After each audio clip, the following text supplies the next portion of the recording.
जीत लिया और ये पहुंच गए ब्रह्मा जी के पास में। उनसे कहा कि मैं नारद जिसको कहा जाता है कि पता नहीं कैसे क्या करते हैं, हमने तो भगवान कामदेव को जीत लिया है। तो भजन लेना सीरा तू मेरा सावरा है, तू मेरा सावरा है, तू मेरा सावरा है, तू मेरा सावरा है। नीले घोड़े वाले मुझको तेरा आसरा है, मेरा सावरा है, तू मेरा सावरा है।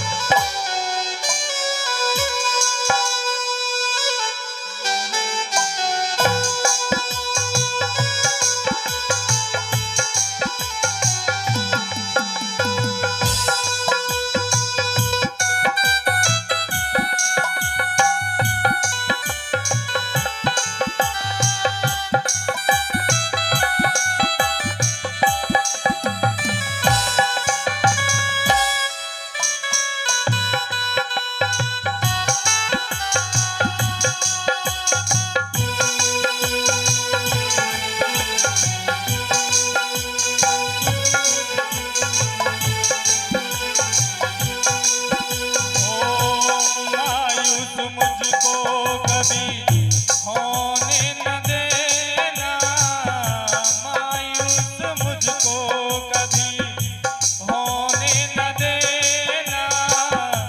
राहों में चलते मुझको रोने न देना, राहों में चलते रोने न देना। तू ही मेरी पहली ख्वाहिश, तू ही आखिरी है, तू मेरा सावरा है, तू मेरा सावरा है।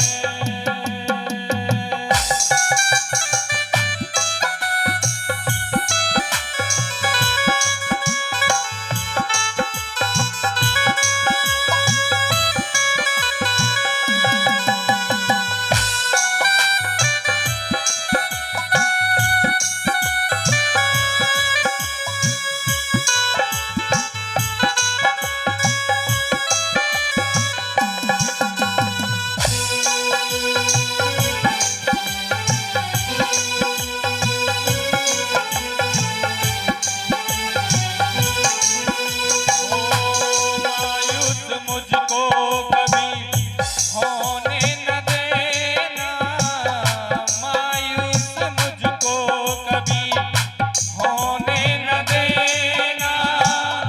राहों में चलते चलते रोने न देना, राहों में चलते चलते रोने न देना।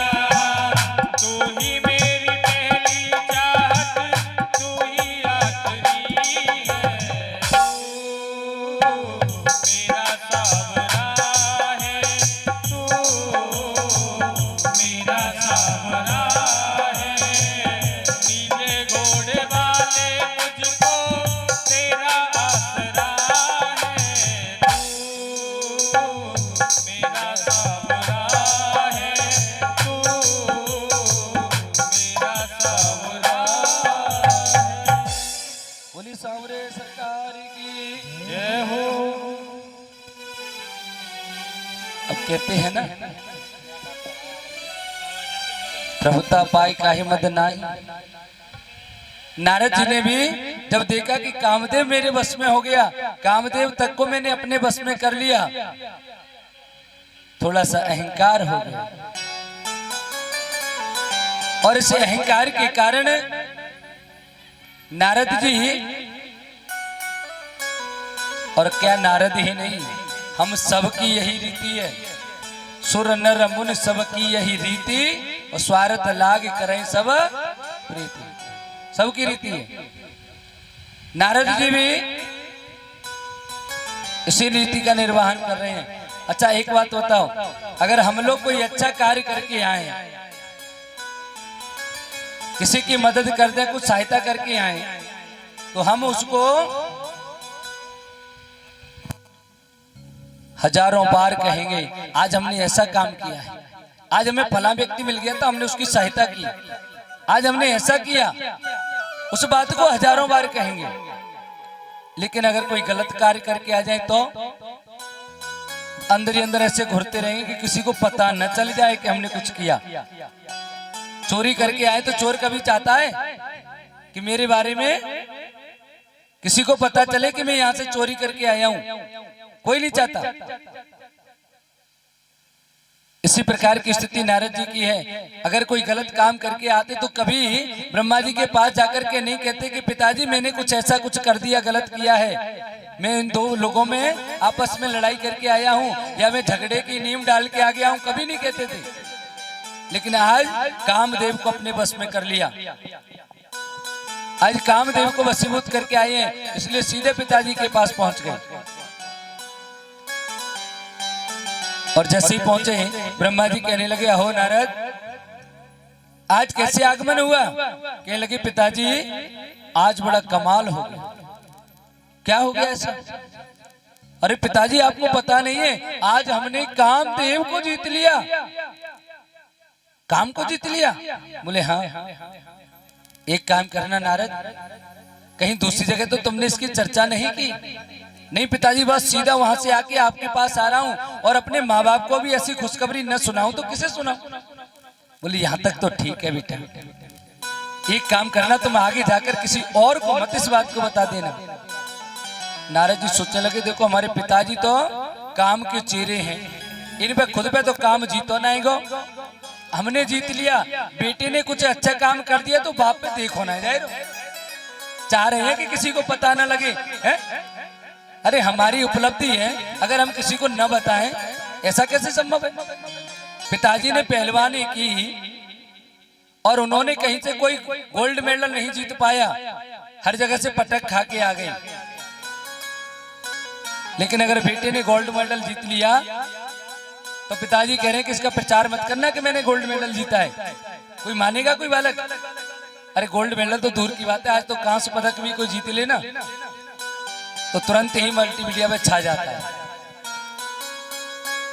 और अभी मैंने तो ये यहां तक देखा, ये तो बहुत बड़ी बात है, कोरोना काल में लोगों ने उन लोगों की सहायता की, बेचारे गरीब लोग जिनको खाने में दिक्कत आती थी, कमाने में दिक्कत आती थी, उन लोगों ने पता है क्या किया? उन लोगों ने थैली बनाई, छोटी छोटी पैकेट, उसमें 1 किलो आटा है, आधा किलो दाल है, 4-6 आलू डाल दिए, और 10-10 रुपए की पैकेट है, उसमें नमक मिर्च मसाले की डाल दी, और उस थैली को लेकर के किसी गरीब को ऐसे दे रहे हैं। 10 लोग खड़े हैं पास में और उधर से सेल्फी ले रहे हैं, फोटो ले रहे हैं, और एक को 10 लोग मिलकर के उसको इतना सा दान दे रहे हैं, और उसको डाल दिया फेसबुक पे। आज एक गरीब की सहायता की, मैंने कहा तुमसे गरीब तो कोई है ही नहीं। हाँ, 10 लोगों ने मिलकर के बेचारे को एक को इतना सा दे पाए, 1 किलो आटा दे पाए, क्या इसमें सहायता होगी? अस्पतालों में जाइए, फल बांटते हैं, 4 केले लेंगे और किसी रोगी को देते हुए पूरा का पूरा कुटुंब खड़ा होगा, देखो भैया हम ये, कुटुंब का मतलब वो नेता लोग जो वहां गए हैं ना बांटने के लिए, सब जुड़ मिल करके 2-4 रोगियों को देकर के केले और बस फोटो ली और डाल दी, अपलोड कर ली कि हमने जाने कौन सा बड़ा काम कर लिया। दान करते वक्त ऐसा कहा जाता है कि अगर सीधे हाथ से दान कर रहे हैं तो उल्टे हाथ को पता नहीं चलना चाहिए, दान ऐसे करना चाहिए, किसी को पता भी ना लगे कि दान कैसे हो गया, कहां से हो गया। दान करने का ये तरीका होना चाहिए, लेकिन हम दान कम दिखावा ज्यादा करते हैं।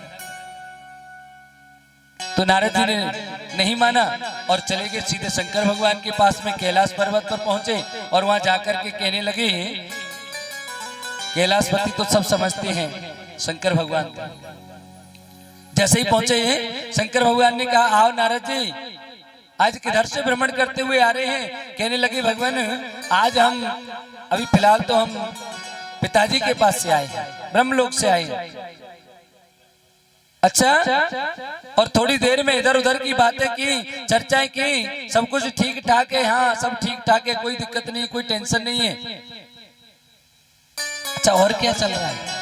कुछ नहीं, बस वो बद्री का आश्रम में कुछ समय, बोले लंबे समय बाद आए हो, कहाँ गए थे? बोले कुछ नहीं, वो बद्री का आश्रम में थोड़ा सा चला गया था और वहां मेरी तारी लग गई और बहुत लंबे समय तक मैंने तपस्या की, कामदेव आया जगाने के लिए, आज मैंने काम को जीत लिया, आज मैंने कामदेव को जीत लिया है। शंकर भगवान कहने लगे नारद मुझसे तो कह दिया कोई बात नहीं है, कहीं आप विष्णु लोक तो नहीं गए? अभी क्षीर सागर होके आ रही हो क्या? बोले अभी नहीं गया। तो वहां मत इस बात को कहना, चर्चा चले तो भी इसको दुरा लेना, इस बात को कहना मत। अगर इस बारे में कुछ चर्चा भी करें विष्णु भगवान तो कहना मत उनसे, इस बात को दुरा लेना, ये मत कहना कि मैंने काम जीत लिया। कहने लगे नारद जी कि बड़े देखो कैसे कैसे लोग हैं, कितना जलापन रखने वाले लोग हैं। अरे हमने कोई उपलब्धि हासिल की है तो हम तो कहेंगे किसी से भी, लेकिन मन में के तो कह दिया कि ऊपर से कह दिया कि ठीक है नहीं कहेंगे, और मन में विचार कर रहे कि हम क्यों माने, हम तो अपनी बात कहेंगे ही सही। और कुछ समय में भ्रमण करते हुए विष्णु लोक में पहुंचे। वहां पहुंच करके जैसे ही विष्णु भगवान को पता लगा कि नारद आए हैं, स्वयं शेष सैया से खड़े हो गए, हाथ जोड़ करके प्रणाम किया। मुनिवर आपको प्रणाम। नारद जी कहने लगे कि देखो अब तो हमसे बड़ा कोई नहीं, विष्णु भगवान जैसे हमारे लिए उठ करके प्रणाम कर रहे हैं, अब हमसे बड़ा कौन? अब तो हमसे बड़ा कोई है ही नहीं। मान सम्मान किसी को अगर ज्यादा मिल जाए ना तो फिर वो भूला नहीं समाता, फिर तो अपने आप को ही सब कुछ समझ लेता है। बोले अब हमसे बड़ा कोई नहीं है। भगवान ने कहा आओ, बगल में बिठा लिया। और बोले अब तक तो विष्णु भगवान कहते थे यहाँ आगे बैठो, और अब तो ये स्वयं यहीं पर बगल में बिठा रहे हैं, बगल वाले आसन पर। अब तो हमसे ज्यादा कोई और भी बड़ा हो ही नहीं सकता, कोई सौभाग्यशाली नहीं है। पूछने लगे नारद जी मुझे तो आपकी बड़ी याद आ रही थी, कहाँ चले गए थे इतने दिनों से? कई वर्ष बीत गए। अब तो नारद जी जानबूझ करके पहले तो कहा कि विष्णु देखो शंकर भगवान तो कह रहे थे कि दुरा लेना, और यहाँ तो खुद भगवान पूछ रहे हैं हमसे, हम क्यों दुराएं? कहने लगे कुछ नहीं भगवान, वो बद्री का आश्रम में गए थे थोड़ा सा, तो वहां पर भजन करने बैठ गए, और नारायण का भजन करते करते हमने इतना भजन किया कि इंद्र का इंद्रासन जगायमान हो गया, कामदेव आया, हमने महाराज काम को जीत लिया। विष्णु भगवान कहने लगे वाह योगी राज, आज तक तो आप कौन थे? आज तक तो आप केवल ब्रह्मर्षि थे, देवऋषि थे, लेकिन आज तो आप योगी राज हो गए। अब तो आपसे बड़ा कोई योगी नहीं है। बताओ जिसने काम को जीत लिया। हाँ भगवान हमने काम को जीत लिया है। तो वहां से भगवान से मुलाकात की, चलने लगे। रास्ते में आए तो वहां पर आकर के भगवान ने एक योग माया से नगर रच दिया, ऐसा रमणीक नगर कि शायद विष्णु लोक से भी ज्यादा सुंदर है, देवलोक से भी ज्यादा सुंदर नगर बसा हुआ है। उसमें एक राजा और विश्व मोहिनी उसकी लड़की है।